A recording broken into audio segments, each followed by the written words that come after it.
اس خطے کے لیے بھی اور دنیا کے لیے بھی، اور بہت تیزی کے ساتھ خطرہ بن رہی ہے۔ اس تیزی کے ساتھ القاعدہ بھی خطرہ نہیں بنی تھی دنیا کے لیے، جس طریقے سے امریکہ کی طرف سے کچھ ماہرین نے یہ کہا ہے کہ جس طریقے سے ٹی ٹی پی تیزی کے ساتھ پھیل رہی ہے، تیزی کے ساتھ اس کے حملوں میں اضافہ ہو گیا، اس کی مختلف وجوہات ہیں۔ القاعدہ کے جو لوگ تھے وہ مختلف ملکوں سے تعلق رکھتے تھے۔ ٹی ٹی پی کے جو لوگ ہیں وہ اگر آپ دیکھیں تو جب آپ جلال آباد میں، کابل میں، یا افغانستان کے کسی دوسرے حصے میں، قندھار میں، وہاں پر شہروں میں آپ دیکھیں تو آپ کو نہیں پتہ چلتا کہ یہ جو بازار میں یا جو یہ دیہات میں یہ جو لوگ پھر رہے ہیں یہ افغانی ہیں یا یہ پاکستانی ہیں، آپ پہچان نہیں سکتے۔ اسی طرح پاکستان کے اندر مثال کے طور پر اگر آپ پشاور میں دیکھیں تو بازار میں جب ایک نظر آپ ڈالتے ہیں تو آپ کو یہ نہیں پتہ چلتا کہ یہ جو لوگ پھر رہے ہیں یہ پاکستانی ہیں یا یہ افغان شہری ہیں۔ یعنی ان کا حلیہ، ان کا لباس، ان کی زبان ایک جیسی، پھر یہ بہت زیادہ مشکل ہو جاتا ہے ایسے میں پہچاننا کہ کون جو ہے وہ دہشت گرد ہے اور کون دہشت گرد نہیں ہے۔ تو یہ وہ نقطہ ہے کہ جس کی بنیاد پر یہ غالباً کہا جا رہا ہے کہ القاعدہ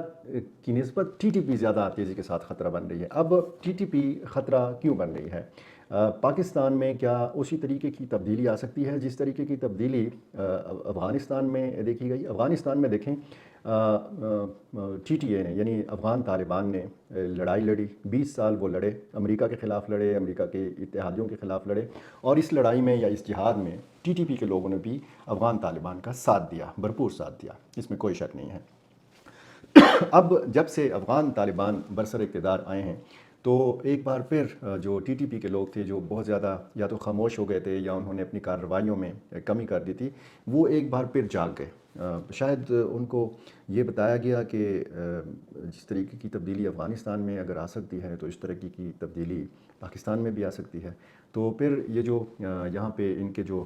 پاکٹس تھے وہاں پر یہ دوبارہ سے سرگرم ہو گئے۔ پھر ایک سلسلہ ہوا، پچھلے دور حکومت میں ہم نے دیکھا کہ مذاکرات کیے گئے ان کے ساتھ، کابل میں کیے گئے، اور یہیں سے جب پاکستان سے وفود جاتے تھے تو کابل میں ان کی ملاقاتیں ٹی ٹی پی کے رہنماؤں سے ہوتی تھیں، اور اس وقت بھی یہ خیال کیا جا رہا تھا کہ بلکہ کچھ سیاستدان تو یہ بھی کہتے ہیں کہ افغان طالبان اور پاکستانی طالبان ایک ہی سکے کے دو رخ ہیں، یعنی ایک دوسرے کے ساتھ ان کا اتحاد ہے، نظریاتی اتحاد تو ہے ہی، ظاہر ہے کہ ایک ہی نظریے کے لوگ ہیں، لیکن نوعیت اگر آپ دیکھیں کہ پاکستان میں اس وقت دیکھیں 20 سال اگر افغانستان میں لڑائی لڑی گئی تو وہ غیر ملکی افواج کے خلاف لڑی گئی، وہ امریکہ کی سربراہی میں جو غیر ملکی افواج قبضہ تھا جن کا افغانستان کے اوپر، ان کے خلاف افغان طالبان نے لڑائی لڑی، جہاد لڑا، ٹھیک ہے۔ پاکستان میں امریکہ کا قبضہ نہیں ہے، کسی دوسری غیر ملکی فوج کا قبضہ نہیں ہے، پاکستانی فوج ہے، اور یہاں پر اپنا ایک نظام ہے، یہاں پر جمہوری نظام ہے یا نہیں یہ پاکستان کا اپنا ایک اندرونی معاملہ ہے۔ لیکن اگر آپ پھر دیکھیں کہ جو مذاکرات ہوئے اس میں پھر شرائط کیا تھی؟ شرائط یہ تھی کہ آپ فاٹا انضمام کو ریورس کر دیں، یعنی جو اس وقت ضم شدہ اضلاع ہیں خیبر پختونخوا کے، اس کی جو پچھلی انتظامی حیثیت تھی وہی آپ بحال کر دیں، اور وہ قبائلی اضلاع جو ہیں ان کو پھر آپ وفاق کے زیر انتظام کرتے ہیں۔ اس وقت وہ ضم شدہ اضلاع جو ہیں ان کی دیکھ بھال کی ذمہ داری جو ہے وہ خیبر پختونخوا حکومت کی ہے، یعنی براہ راست ہمارا صوبہ جو ہے اس وقت افغانستان کے ساتھ لگا ہوا ہے۔ بیچ میں پہلے جو ایک فاٹا کے نام سے پٹی تھی وہ بیچ میں سے اب تحلیل ہو گئی ہے۔ شرائط اگر آپ دیکھیں اور پھر نوعیت دیکھیں، اس لڑائی کی نوعیت دیکھیں، اور پھر یہ سارے معاملات جب آپ دیکھیں تو پھر پاکستان نے مطالبات رکھے افغانستان کے سامنے کہ آپ ٹی ٹی پی کے خلاف کارروائی کریں، نہیں کیا، سرد مہری کا مظاہرہ ہے افغان طالبان کی جانب سے، اور اس کے رد عمل میں پھر ہم نے یہ دیکھا کہ ایک پالیسی کا اعلان کیا پاکستان نے کہ تمام غیر قانونی جو افغان مہاجرین ہیں ان کو پاکستان سے نکالا جائے۔ اب وہ سلسلہ بھی جاری ہے، 4.5 لاکھ افغان مہاجرین جو ہیں وہ وطن واپس جا چکے ہیں، تورخم کے راستے، سپین بولدک، چمن کے راستے، مختلف جو سرحدی پوائنٹس ہیں ان کے راستے۔ اس معاملے پر میں کافی بات کر چکا ہوں کہ افغان مہاجرین بہت مشکل صورتحال سے دوچار ہیں، ان کی خواتین، ان کے بچے، ان کے بوڑھے، اور اس حوالے سے افغان طالبان کے اوپر ایک پریشر بھی ہے۔ اب پریشر جو ہے وہ صرف افغان مہاجرین کے حوالے سے نہیں ہے۔ اب آپ دیکھیں کہ ایک بار پھر سرد جنگ کا آغاز ہوا ہے افغانستان کے حوالے سے، اگر آپ دیکھیں اور بڑا عمیق نگاہوں سے آپ جائزہ لیں، باریک بینی سے آپ جائزہ لیں، تو آپ کو لگے گا کہ ایک بار پھر چین اور امریکہ کے معاملات جو ہیں پھر افغانستان کے تناظر میں پھر آپ جب دیکھیں کہ ایک بار پھر چین جو ہے اپنا اثر رسوخ یہاں پہ بڑھا رہا ہے اور افغانستان کے ذریعے بڑھا رہا ہے۔ ایک تو سی پیک کا منصوبہ ہے، پاکستان اور چین کے معاملات جو ہیں بڑے گہرے تعلقات ہیں، اور پھر نیا نیا جو ایک بندھن بندہ ہے افغانستان کا اور چین کا، تو یہ چیز کھٹک رہی ہے امریکہ کو، اور ظاہر ہے کہ امریکہ یہ نہیں چاہتا کہ چین مزید اپنا اثر رسوخ بڑھائے، اور امریکہ یہ بھی نہیں چاہتا کہ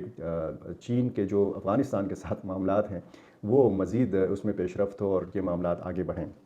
اگر ڈیرہ اسماعیل خان واقعے کے اثرات کے حوالے سے بات کی جائے تو ایک تو اس کے سیاسی اثرات ہیں۔ پاکستان کی اندر کی اگر آپ بات کریں تو مختلف سیاسی رہنما یہ کہتے رہے ہیں کہ خیبر پختونخوا میں اور بلوچستان میں امن و امان کی صورتحال ایسی نہیں ہے کہ یہاں پر الیکشنز ہوں۔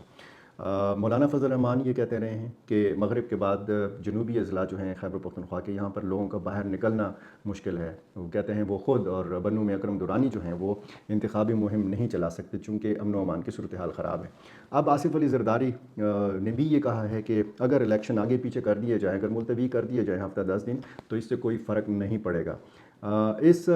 واقعے نے، ڈیرہ اسماعیل خان کے واقعے نے سیاسی حوالے سے اگر ایک بحث چل رہی تھی الیکشن کے انعقاد کے حوالے سے، تو اس بحث میں شدت پیدا کرتی ہے، اور یہ سوال اٹھایا جانے لگا ہے کہ کیا واقعی حالات اتنے خراب ہیں یا مزید خدا نخواستہ اتنے خراب ہو سکتے ہیں کہ الیکشن کا جو انعقاد ہے وہ کٹائی میں پڑ سکتا ہے۔ تو یہ ایک بڑا اہم سوال ہے کہ جس پر بات کی جا رہی ہے۔ دوسرا پہلو اس کا یہ ہے کہ ایک پاکستان نے اگر ایک ایکشن کیا، افغانستان کے حوالے سے ایک فیصلہ کیا، تو ظاہر ہے کہ اس کا رد عمل بھی آنا تھا۔ رد عمل کس صورت میں آنا تھا؟ رد عمل ظاہر ہے کہ پاکستان نے ایک دباؤ ڈالا افغانستان کے اوپر، افغان مہاجرین کے حوالے سے فیصلہ کر کے۔ اب افغان حکومت کیا کر سکتی تھی؟ افغان حکومت نے براہ راست کچھ نہیں کرنا تھا۔ ظاہر ہے کہ افغان حکومت نے صرف وہاں پر بیٹھ کر بات کی، بار بار وہ بات کر رہی ہے کہ پاکستان کو یہ فیصلہ نہیں کرنا چاہیے تھا، یہ فیصلہ عجلت میں کیا گیا، بڑا جلد بازی میں کیا گیا۔ لیکن وہ جس طریقے سے بات کرنی چاہیے تھی کابل کو اسلام آباد سے اس معاملے کے اوپر، اس طریقے کی بات نہیں کی گئی۔ یعنی میں نے مختلف افغان چینلز پر یہ بات سنی کہ اگر کوئی مؤثر بات ہم کریں گے، اگر ٹھوس بات ہم کریں گے اسلام آباد سے، تو پھر ہم تب کریں گے کہ جب یہاں پر منتخب حکومت ہو۔ یعنی کہنے کا مقصد یہ ہے افغان طالبان کا غالباً کہ چونکہ اس وقت نگران حکومت ہے پاکستان میں، تو ان سے بات نہیں ہو سکتی۔ اب آپ دیکھیں کہ یہ بات اب کی جا رہی ہے کہ اس حملے کے بعد پاکستان کارروائی کر سکتا ہے، پاکستان اپنا ری ایکشن دے سکتا ہے۔ پاکستان اپنا ری ایکشن کس طریقے سے دے سکتا ہے، یہ بہت بڑا سوال ہے۔ پاکستان کیا اتنی صلاحیت رکھتا ہے کہ افغانستان کے اندر جا کے کارروائی کرے؟ اور شاید یہ صلاحیت پاکستان کے پاس ہے، لیکن کیا پاکستان اس صلاحیت کا استعمال کرے گا؟ کیا اس کے بعد صورتحال مزید خراب ہو سکتی ہے؟ کیا اس کے بعد پاکستان اور افغانستان کے معاملات بہت زیادہ خراب ہو سکتے ہیں؟ امریکہ کے دورے پر ہیں ہمارے آرمی چیف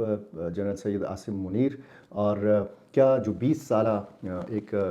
تعاون رہے ہیں باہمی امریکہ کا اور پاکستان کا، کیا اب وہ وقت آ گیا ہے کہ پاکستان اب واپس کچھ لینا چاہتا ہے؟ کیا امریکہ اس سارے معاملے کے حوالے سے پاکستان کی کوئی مدد کر سکتا ہے؟ یہ وہ سارے سوالات ہیں کہ جن کا جواب ڈھونڈا جا رہا ہے مختلف مباحثوں کے اندر، مختلف تجزیوں کے اندر، اور جب ہمارے آرمی چیف واپس آئیں گے تو تب پتہ چلے گا کہ کہاں کہاں کن کن سے ان کی ملاقاتیں ہوئیں، کیا کیا مطالبات ہوئے، یا کیا کیا کن کن امور کے اوپر اتفاق کیا گیا۔ لیکن اس وقت جو صورتحال ہے وہ یہ ہے کہ جس طریقے سے ڈیرہ اسماعیل خان کا واقعہ ہوا ہے، اور جس طریقے سے مختلف معاملات کے ساتھ اس کو جوڑا جا رہا ہے، اور ٹی ٹی پی کے اوپر ایک فشار، ایک دباؤ، اور پھر افغان طالبان کے اوپر ایک دباؤ، اور پھر اس کا ری ایکشن، پھر اب اس حملے کا یا ان حملوں کا یا دہشت گردی کی جو دوسری لہر ہے، اس کا کیا ری ایکشن سامنے آ سکتا ہے؟ یہ ری ایکشن جو ہے یہ مزید حالات کو خراب بھی کر سکتا ہے، اور اس کا براہ راست اثر جو ہے پاکستان میں ہونے والے 8 فروری کے الیکشنز کے اوپر بھی ہو سکتے ہیں۔ 8 فروری کا الیکشن، 8 فروری کی تاریخ جو ہے اس حوالے سے بھی بات ہو سکتی ہے کہ آیا یہ الیکشن 8 فروری کو ہی ہوں گے، یا خدا نخواستہ حالات اتنے خراب ہو جائیں گے کہ پاکستان میں الیکشن ملتوی کر دیے جائیں۔ بہت شکریہ۔